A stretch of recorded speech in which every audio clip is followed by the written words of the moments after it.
everybody, it's Josie. Welcome back to Cedar Creek Homestead. Today, Cheyenne and I are here, and we're going to be discussing baby Tate. We hope that all of y'all had wonderful Christmas and New Year's holidays. And those of you that have followed us for a while know that we got a blessed event at Christmas. And Cheyenne and Blade went into the hospital Christmas night to be induced and have little Tate, and he has arrived safely. And so we thought we'd take a little bit of time just to give you some more information on him, and Cheyenne, checking on her and seeing how she's feeling and some of the things that she went through with this birth and how it was different than the other boys. Y'all are going to hear Howie and Rowdy in here. They're playing and full of life. It's really nasty outside today. It's been snowing, really cold, and the wind's blowing. So the babies are in here and they're having fun, and they are being their typical selves, full of laughter, and you probably hear some hollering like that. And so we're just going to get this video started with talking to Cheyenne about some of the things that she experienced. Now, she is, if you don't know, Cheyenne is a part Cherokee Indian. And so baby Tate, baby Tate and the other boys are part Indian as well. And so they have some programs for their Cherokee citizens. And the boys were born, all three boys were born at the hospital, the Indian hospital, Hastings Hospital, in Tahlequah, Oklahoma. And Tate was no different. He was born there as well. And Cheyenne, what day did you find out when you went to your last doctor's appointment before having him that you were going to have him? I found out that I went in for my 35-week appointment. So yeah, my 35-week appointment, and my blood pressure had been just a little bit high. It was like 132 over, somewhere in the 80, low 80s. And so that was, I think, like the fourth or fifth time that I went in, and my blood pressure was not, they considered it high. And so she told me it was enough to induce at 37 weeks, which they were already going to induce me at 39 weeks because I had gestational diabetes. As far as I know now, I do not have diabetes. It did not follow me after I delivered. I will go in. When will I go in? I will go in at our 6-week checkup, and they will probably check my blood sugar again to find out for sure. But as far as I know, it did not follow me outside of pregnancy. Okay, so she was told that baby was going to come early, but not early enough that it was going to pose a problem. They did give her a shot that would help Tate's lungs develop a little bit quicker, right? In case you went. And then they set that 37-week induction date, and she's carried him longer than she carried Rowdy or Howie, either one. Howie, in fact, was the earliest that was born, and he had to be in the hospital for a while, right? 10 days. 10 days. He had jaundice and also had a breathing problem, so he had to be life flighted to Tulsa to the Children's Hospital. And then when Rowdy was born, Rowdy had a whole host of complications, and he was in there for almost 21 days. And Rowdy was put on fentanyl, and he was on all these different, what were some of the things? They had him on 3 different machines, the ventilator being one of them. I'm not really sure exactly what they call the other 2, but those were also to help his breathing and to clear out his lungs. And he was on 9 different medications, fentanyl being one of them, because they end up having to sedate him and almost pretty much paralyze him because he kept pulling at all the wires that they had him attached to. So when I went in, like the 3rd day, they had told me that they were going to do that, so that way, because he was fighting everything. So this time, going in, having trouble with the first 2, we were really praying that there weren't going to be any complications with Tate.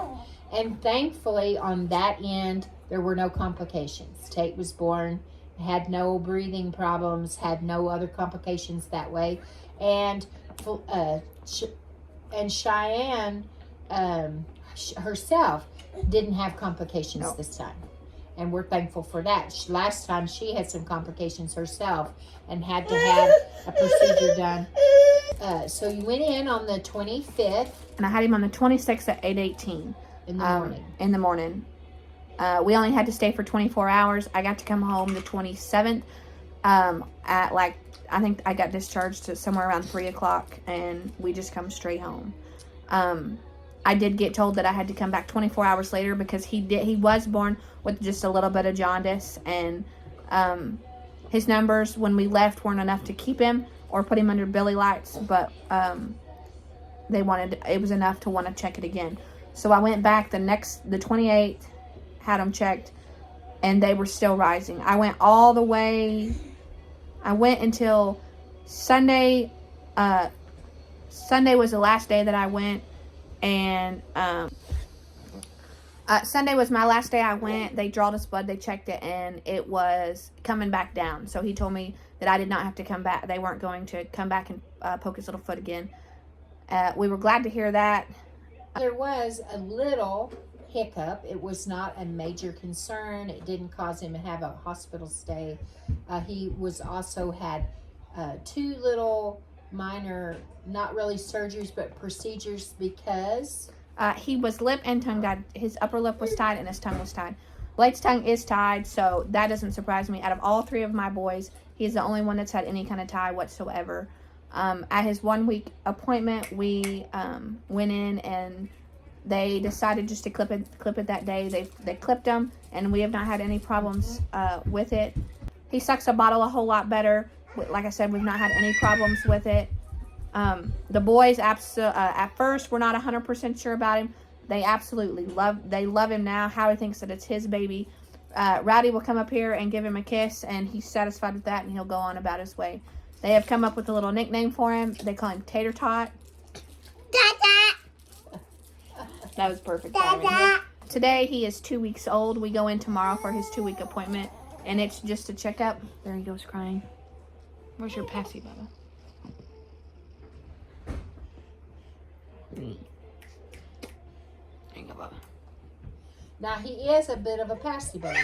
Yeah, he does like his Paci. But in fairness to him, the doctors did say that when his feedings, that Cheyenne has to manipulate his lip where he was clipped, right? Mm-hmm. And his tongue where he was clipped, and you might explain why you have to do that. The doctor told me, he said God made where your skin touches. He said God made it to reattach even if you clip it. So until what I got to do is I have to stick my finger in and just move it, so that way there's movement there to keep it from growing back until it completely deadens itself, where it doesn't grow back at all. Okay, so let's we're thankful that we have baby Tate, that he's home with us. There wasn't any hospital stay with the other 2 boys, and we are so very thankful and so very blessed to have him. You can see him here. He's little. It's so strange to us because Rowdy and Howie were both. Rowdy was over a month. Howie was several weeks, and it just seems like Tate is so tiny. However, he was her biggest baby that she's delivered. Boys, he is the biggest baby that she's delivered so far. But after toting Rowdy and Howie around, Tate feels like he weighs hardly anything. We're all feeling really blessed to have baby Tate here with us. Cheyenne, how are you feeling? Are you feeling better? Do you feel Yeah, rested? I feel a whole lot better. I'm so excited to feel back to a halfway normal human being. She's a little tired sometimes. You have to remind her to eat and drink like the doctors have told her to. And we're going to get our upset little baby here. But anyway, guys, we wanted to jump on and tell you this little bit of story here with baby Tate. So anyway, guys, we hope that you've enjoyed this little bit of time with us. You can tell it's about time for his next feeding. He's getting, letting us know. And we will wind this up by saying that, okay, guys, till next time, this is Josie and Cheyenne, baby Tate, and the other boys, wishing you guys a blessed day. saying that I love you. I really do. Keep looking well to the ways of your household. And until next time, our little group is gone.